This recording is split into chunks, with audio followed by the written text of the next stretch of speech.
chicken marinade. Ako na siya yung marinade daan ng chicken. Cayenne. Okay. Tapos, ato na siyang tabunan o mga 20 minutes. Sunod, last na ko ilunod ang gata. Ang ilunod ang atong fresh gata. Tansya-tansya lang nato mga kuan siguro siya 1 cup nga fresh gata ako ibutang ano niya. Okay-okayan lang din.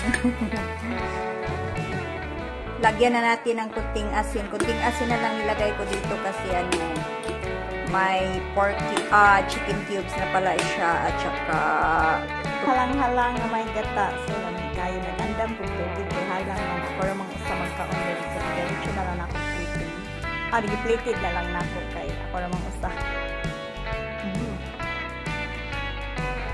Sakto lang din ang kahang. Mga kuan man siya.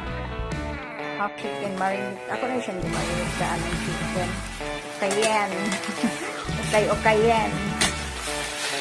Tapos, ato na siyang tabunan o mga 20 minutes. Sunod, last na ko ilunod ang gata. Ang ilunod ang atong fresh gata. Tansya-tansya lang nato mga kuan siguro siya 1 cup nga fresh gata ako ibutang. Okay-okayan lang din. Lagyan na natin ng kunting asin. Kunting asin na lang ilagay ko dito kasi ano, may chicken cubes na pala siya at saka halang-halang nga may gata. So, lami kayo nagandam kog tubig kay halang man ako ramang usa magkaon diri. So, gidiretso na lang akong plating. Gi-plated na lang nako kay ako ramang usa. Ang sakto lang dili ang kahang.